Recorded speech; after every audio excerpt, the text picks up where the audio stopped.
Welcome, everyone. We are going to get started shortly here. We appreciate you trickling in as we get ready to start our Put on Your Own Mask First webinar. As people are joining us, I'll invite you to, at some point, subscribe to our YouTube page. You just go out to youtube.com and search Kirkwood Corporate Training. And then you'll find many, many, many webinars because we do them monthly and have for years. Maybe not monthly in the past years, but there's just a lot of great resources of free education videos out there. They usually last about 20 to 30 minutes. So it's a great library resource for you. We have a Facebook page where we make announcements about events and trainings that are coming up. So same, you can go out on Facebook and do a search for Kirkwood Corporate Training and you'll find us there. So we'd love to have you subscribe and follow us there as well. You're in for a treat today. We'll get started just in a few minutes as people keep jumping in the room here. And then we're also going to be recording this training today. We'll be hosting it Facebook Live. That's something new for us. So I'm really taking on the social media leveraging opportunity. So I'm excited about that piece today because that's always neat to have a live audience interacting. You that are in the room here with us on Zoom, there's a chat feature, so we'll invite you to use that at some point throughout our training today. And I'm really excited to tell you a little bit about who's with us and what we'll be talking about. And I am just filling time right now until we get all these little technical details figured out and everybody in the room, to be honest. So thanks for being here today. Hey, everybody, I'm in. It's Heather. Hi. Good morning, Heather. Welcome. Good morning. Also, good to see you, Heather. Good morning. Good to see you, Lisa. Yeah, this is going to be a new format for us. We're going to have just kind of a free-flowing dialogue, maybe a few questions here or there, but not necessarily. So I just got a little notification that webinar is now streaming live on Facebook. So with that, we will begin. Welcome, my name is Paulette, and I am with Kirkwood Corporate Training. And last week we did a rehearsal of this webinar, Rejuvenate Yourself so you can help others. And I found it super energizing and I left with ideas that I could put into action immediately. Our esteemed presenters today are Heather of Heather Woody Unlimited and Lisa of Shine with Schaefer. I'm not going to get into their bios because once you hear them speak, it will become evident that they are extensively understand human nature and leadership and communication and resiliency, and especially when faced with difficulties, difficult decisions, changes, resistance, maybe you're experiencing loss. We all know that this is an unusual time, and they're going to talk about work-life balance and keeping our company mission and vision at the forefront. So really excited to have you here with us today. Excited to be here, Paulette. Yeah, excited. Thank you for having us. My pleasure. Be able to be with everyone today. Terrific. Well, let's just jump right in. When we're faced with challenges and change and all those things I just mentioned, what's the first thing that comes to mind about where our focus should be? Go ahead. That's one of the fun things of being live. Heather and I love to just jump in and just go. And that's one of the things that we love about, coaching is answering it. One of the things that I always like to talk about is mindset. And Heather's going to be right there with me. This idea of having a growth mindset and trying to overcome some of the fear. Right now, a lot of us might be feeling a victim mentality of all this stuff is happening to us. And I don't know if I can deal with this. And how do we just reshift and reframe the situations into a growth situation? What can we learn from it? What can we do different? What are we doing well right now? So that I think is something that from my perspective is important. Heather, from your perspective. I agree. I think so much of, at any point in our lives, what we deal with has so much to do with how we're thinking about it. And that's not to sound sort of, up in the clouds about things. It's a real concept. It's like in the eye of the beholder, what is right in front of you right now that you can actually do something about, and how your actions are kind of starting to take shape in whatever your response is has everything to do with how you're thinking about it. And, we talked even last week, we all know, we're feeling too, those pressures of what's happening around us. But, it's a get up every day, kind of put your, self into a place where your thoughts are leading the way on your behalf. They're provoking good things in your responses, no matter what. So we're so excited to be able to be here today and kind of fuel that fire for everybody. Great. Here we are just kicking it off and talking about asking yourself some questions and thinking about the moment and reflecting on what can you do right here in the here and now. Yeah. Great way to start this. Thank you. We talk about how we show up, this mindset, this attitude. Lisa, you started the last one, so maybe Heather, I'll hit this one off with you. Talk about how you show up at work in your mindset, if you would. Yeah, I think it's a really really purposeful sort of way you kind of take your day by storm, if you will, kind of using that cliche statement, but it's deciding kind of who you're going to be. I'll refer back to, some of my athletic background. One of the things we always said, when you put your toe on the line at the start line, who's going to show up at that line, and how are you going to step into that race, and where's your confidence? Where's your mindset? How are you what's your game plan? And I don't do anything different every day. It doesn't mean that every day starts with a bang and feeling great and all kinds of good energy. There's a lot of days where it doesn't happen, right? So it's about how you show up and but more importantly, it's the choice. Every day, 100% of the time, non-negotiable. And, and I think, again, there's a lot of things that impact that. A lot of things. It could be circumstances in the world. It could be what's going on in your family. It could be what's happening in your workplace. But the one thing that I don't ever want people to forget is that, irregardless of any of that, showing up is a choice we make every day on our own, all by ourselves. And so I have to lather, rinse, repeat that in my own mind, for sure. Lisa, what would you add to that? I'm totally with you. And I always like to say, do you have the got to mentality or the get to mentality? And there's times where you hit that snooze button 22 times and you're like, I just cannot get out of bed today. And you've got to, again, look at what is my why for today? And maybe my why for today is, hey, I just need to show up and try to add value to my kids. Or maybe I just need to do one thing today that's going to make a difference. Not every day is going to be sunshine and unicorns and rainbows, and just realizing that, hey, there are times where maybe I have to versus I get to, but the goal is to really live your life more in the get to versus the got to. And if you're stuck in got to, those thoughts impact your behaviors. And I love the fact, Heather, that you say when you show up and you're successful, what does successful look like for you today? And maybe it's, I just got out of bed. All right, that's your success for the day. And that's, again, what do I want to try to achieve? What can I do? And being okay with that. Being okay that, 80% of the time you're in the woohoo, and maybe 20% of the time you're like, I don't know if I could do this. Yes. So again, here's something I want everybody to do, just based on just exactly what Lisa just said. You can feel the difference in got to and get to. So like that's an immediate visceral reaction for anybody who show up. So I want everybody to hear what Lisa just said. And I want you to process right now all those words. I either get to or I got to. Like it's something that you can feel kind of in your system. So it's, if you heard it, it's like words. It's the semantics of that leave you with, the energy to go out and deal with what you got to deal with head on, as I say, nose first, or really feeling, just as Lisa said, like that victim, like, ugh, it's all coming at me again. Those are the choices. And as she said, that's something that can get you kind of fired up for sure. And earlier when we spoke of what we can control. And this is kind of what we're getting at is, right, we can control our thought process, our word choice, our attitude, our actions. And Heather, you talked about the circle of influence and the circle of concern. Yeah. So, literally it's taking on a piece of paper, drawing two big circles, one and then the other kind of looks like a donut. I like to think of it as a donut. Some people say it should look like a life preserver. I'm a big fan of the donut. So, our minds tend to think of all the things at once, which can be very daunting.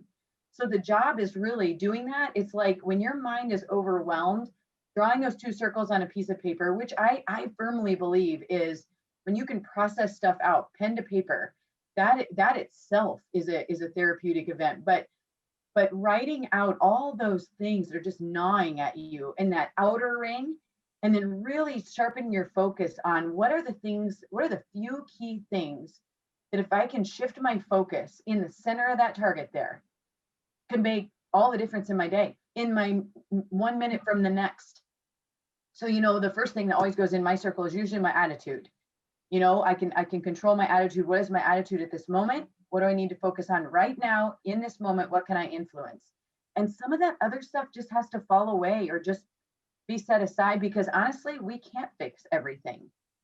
We sure do try in our minds, hamster wheel over and over, but it's not going to get us where we need to be, especially in times like this. So yeah, thanks for asking, Colette. And I know, Lisa, you talk a lot about reframing, and that's a little bit about the got to, get to. But can you share a little more on that? Right. Reframing, I think, is one of the most important factors for resiliency. And again, Heather's talking about attitude. What can we control? What can't we control? And how do we see it differently? So for example, does anybody have a fear of public speaking? Most people are like, I would rather die than public speak. And so I always like to say, well, you're going to get nervous. That's what it's going to be. And so, people always ask me, well, do you get nervous? And I say, I do. I get very nervous. I have anxiety, but I have to reframe it to say, this is energy for me to do well. If I didn't get nervous, then I probably didn't care. Or again, how do I see it with a positive spin? It's not anxiety, it's excitement. It's again, hey, we're not on a lockdown. We're in an opportunity to stay home and grow and spend time with our families. Hey, you know what? We're an essential worker. Hey, we are essential. We are making a difference in people's lives. And again, just reframing to kind of that, what am I getting out of this? How can I see it differently? And there's tons of stories where people say, we've reframed it so that we could understand it a little bit more, and that we could talk about what we could control and what we can't control. So reframing is a big technique. It's not that your boss is a micromanager. What a jerk, such a jerk. Maybe they just want more information than you're used to giving to them. Or, oh my gosh, she didn't say good morning to me. She probably hates me. Or I did something wrong yesterday. Reframe it. Hey, maybe she's got something going on that maybe I don't know about. And a lot of times we're very egocentric, and we always think it's all about us, and we forget that it's not always all about us. So reframe it in a way that, how can I see this differently? How can I go ahead? How do you do that and be authentic? Because what if, the hard thing about taking care of myself first before I take care of others is sometimes the weight of the world is on me. So how do I do that in a way that comes across authentically? And just acknowledge how things are. I love it, Paulette. You just said the weight of the world's on you. How do you know that to be true? Probably. And that's one of the questions I always like to ask people. Sometimes we have irrational belief systems that make it hard for us to reframe. So I like to say, okay, the world's all on you right now. How do you know that to be true? What's one thing? And then, okay, what's happening that we can see this a little bit differently? Well, if I don't do this, nobody's going to get it done. Well, how do you know that to be true? Let's say you called in sick tomorrow. What's going to happen? Is the world going to fall apart? Will somebody step up? Let's reframe it. Let's see it a little bit differently. So I think, I love really being able to help people look at their thought processes and how they might be irrational, and how do we need to reshift it? I love the catastrophizers. You guys ever met these people? If I don't do this, and then this is going to happen, and this is going to happen, this is going to happen, and all of a sudden somebody's, stop catastrophizing. Stop shooting on yourself. Just again, say, what do I have control over? How can I see it a little bit differently? So I think that becomes super important. I love the fact that we've got some things coming into our chat box as well. So Paulette, anything kind of standing out for you we want to tap into? I love it. Yeah, a couple of people are commenting how this really resonates with them, and they've provided some examples of watching a video the other day about negativity in the news and social media, just kind of bringing us down, and that catastrophic feeling of it's never been like this.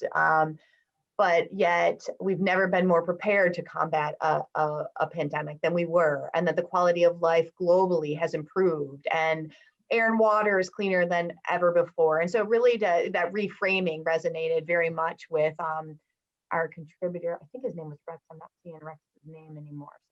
And then also another person said, Dr. Jill Bolte Taylor said, please take responsibility for the energy you bring into the space.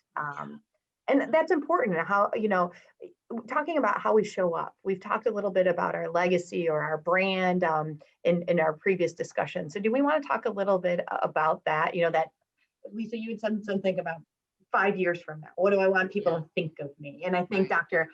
Taylor's kind of cueing us on that. Well, a lot of times if you have kids, the whole bucket filler or bucket dipper, are you going to be a bucket filler? Or are you going to be a bucket dipper? And when you come into work, what do you want to be known for? What's your story? Especially as we are working with individuals that maybe have different belief systems than we do. Are we taking attitudes of curiosity and trying to ask good questions? Or are we just saying my way is the right way? Show up with the energy that, again, you want to feel. It doesn't mean that, of course, you've got to be fake, though. If you're having a bad day, hey, let somebody know, you know what, today isn't just a really good day. I'm going to do my best and just realize I've got some things going on, and I apologize if I come across this way. Just knowing, what do you want to be known for?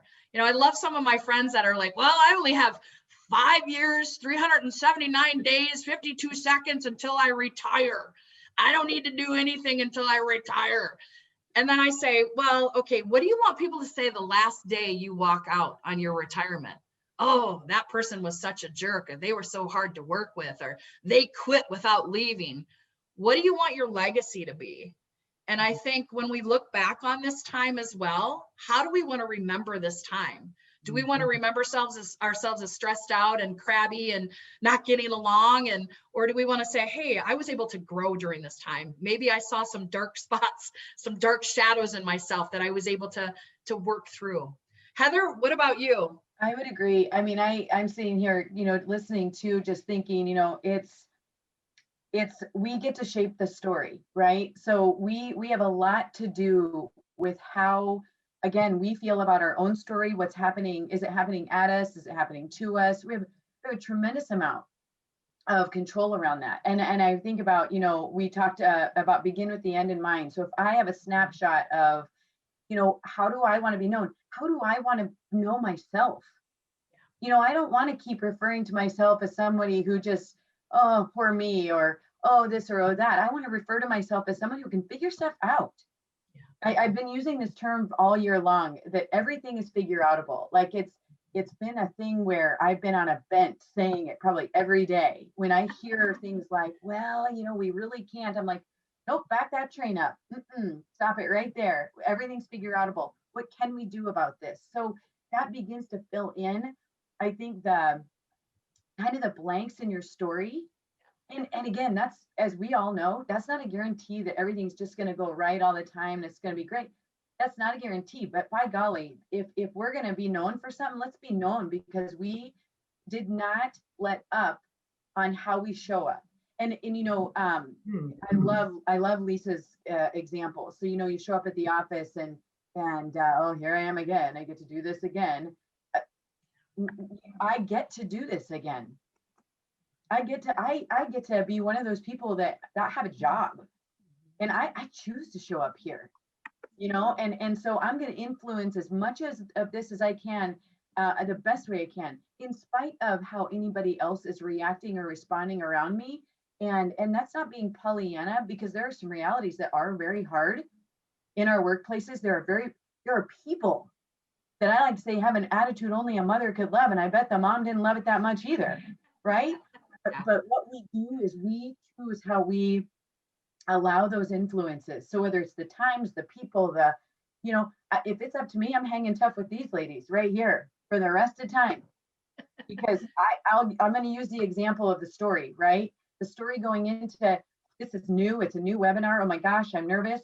And we practiced this the other day. This is a great example, everybody. I was like, ooh, I hope I can own my part in this. We had a conversation. I said, I can't wait to do that. And I wish we could do that like every single day. Yeah. because it's all the story you tell yourself and the reality that you create as a result of that. So that's what I would say about the show up, the legacy, though it folds in beautifully together.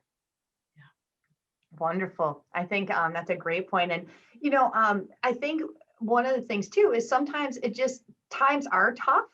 And Lisa, you had a phrase the other day which made me laugh and I loved it. Embrace the suck. My military friends teach me that. And there's going to be days that are going to suck. Yeah. And it's okay. Just embrace it. Know it's going to happen. There's going to be 3 things that go wrong today. Just realize it's going to happen. Yeah. And how do you do that when you're leading others, right? Because you're setting the tone and this kind of, idea of we want to bring people along, but it's hard for us too. Talk a little bit about that, of the leading others when you're already, having some tough things happen. Well, I think you saw that really right away at the beginning in March with this pandemic. There was some great leaders that basically said, hey, we've never lived through a pandemic before. This is probably going to be changing. This is what we know right now. This is what we're going to do right now. And we're going to adapt it as we need to adapt it. It's probably going to suck for a little bit, but this is what we're going to do to get through it. And I think just having kind of a guideline or a plan and say, this is not what I know for sure right now. And this is direction we're going to go right now, and be flexible because it might change in an hour. It might change in a day, but we're going to try to, again, get 1% better. And I think people that were able to say, hey, it doesn't have to be 100% better, just 1% better on a day-to-day basis is going to make it a little bit easier. Anytime we try something new, how many of us are trying New Year's resolutions? I've been saying it's a yes year and I'm going to try some new stuff.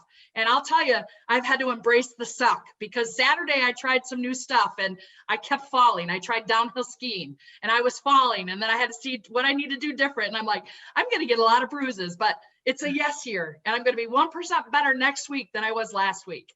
And focus on that. And I think people get too caught up in perfectionism that they get scared to change.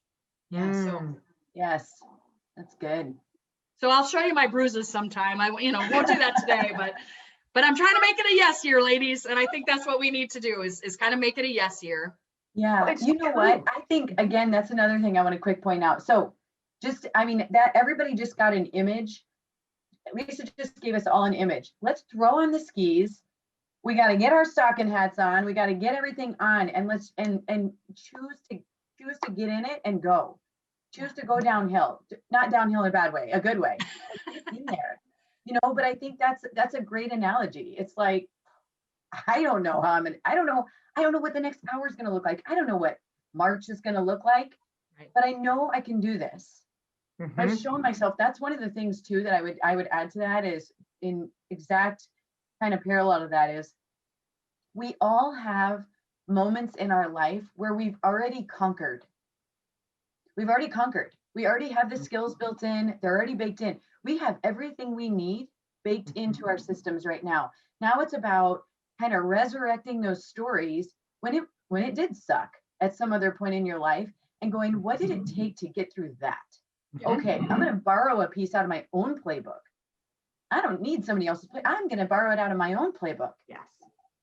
And know that you've got what it takes. Because I think, I do think it's like we sort of wait for, gosh, what's the wisdom? What do I need? You got it. Our job, Paulette, Elisa, Heather, our job is just reminding you all, you already got what you need. Take it in and start applying that because you've got it right here, right now.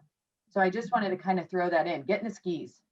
And I love what you said, Heather, that, our job, Paulette, you, myself, what coaches do is we ask the questions. We don't tell you what you're supposed to do. We ask the questions to help you harvest your process and what works for you. And what do we need to keep doing? What do you need to stop doing? What do you need to start doing with yourself personally, with your businesses, with your organizations? And I think having that outside person sometimes do that for you is very, very beneficial. Yeah, I'd agree. So we're coming up on the last 4 or 5 minutes, and what's great is usually we use this for questions, and one of our listeners already prompted us, which is great. They would like to know on this topic, what are some current books that you're reading or that you would recommend?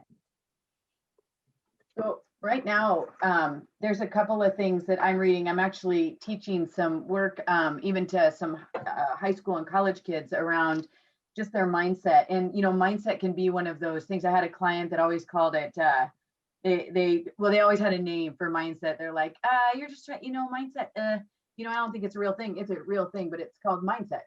It's by Carol Dweck. It's a great book. It's kind of an old school book, but it's an outstanding one. I'm rereading it again.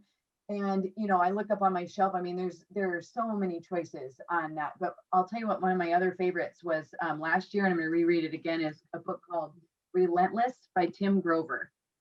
I read it before. I read it in 2019, and I felt like it was jumping off the shelf at me again last year. And it's a gut level gut check on, again, how you show up, what you choose. And it sort of has an athletic tilt toward it, but it's not just for athletes, it's for everybody. Yeah, love it. The one that I'm using a lot with, especially with women, is present over perfect.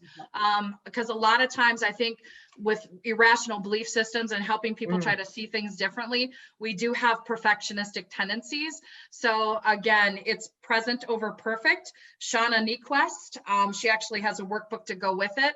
And I'm loving the stuff with Brene Brown.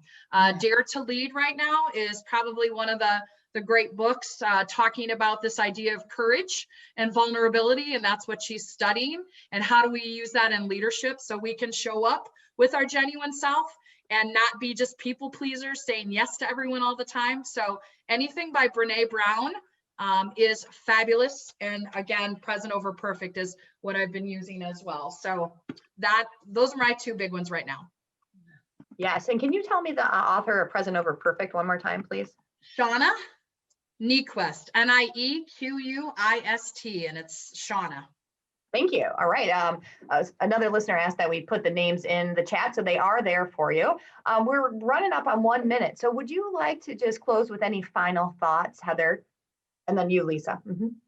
Yeah, no, I'll make it quick so we can get both of us. I'll tell you, I think, number one, I feel so grateful to be able to do this with everybody and with my peers right here. I think it was an exceptional opportunity. I think the thing I would want you to know is that, and us too, I'll own it myself, every day, every single day, it's a shaping of that day. It is an intentional action. I talk a lot about intentionality and deciding who I'm going to be, what this day is going to be about. And sometimes that sounds real goofy to people, and it sounds like a waste of time. And I've said, it's been the thing that served me the most in my entire life. I think in my mid-20s, I went through something that taught me about being intentional, and I have not let go of that thought since. So if I could share that with you, I think it's just about choosing and being intentional with how you show up, how you treat your peers, how you treat your loved ones, how we treat ourselves, that whole thing. And in order to do that, just as this session was named, put your own mask on first, that's where we start. So that's what I would share. And I just wish you all the most, just crush 2021. It's going to be awesome. Thank you. Love it, Heather. I would love to just give people an activity, because I love activities. Go home tonight and at your family table, ask what was the high of the day and what was the low of the day. Go to your staff meetings, ask what was the high of the day or low of the day. Give people a chance to share what they were most proud of, and maybe something that there was a struggle with. And a lot of times people struggle because they feel like it's just them. There's something wrong with me. And they realize that a lot of us are feeling like this. So do the high low of the day, the high low of the week, and you'll start to practice an attitude of gratitude. What are the things that you're proud of? What are you things that are thankful for? And to me, when you get into an attitude of gratitude, everything can be easy. Thank God I have a house. Thank God I have a job, even though I'm working from home. Thank God. What are you thankful for? And when we can get into that, we can lead people much more efficiently and effectively when we can see the gratitude that comes into play. So I'm very grateful for the opportunity to be with Heather and Paulette.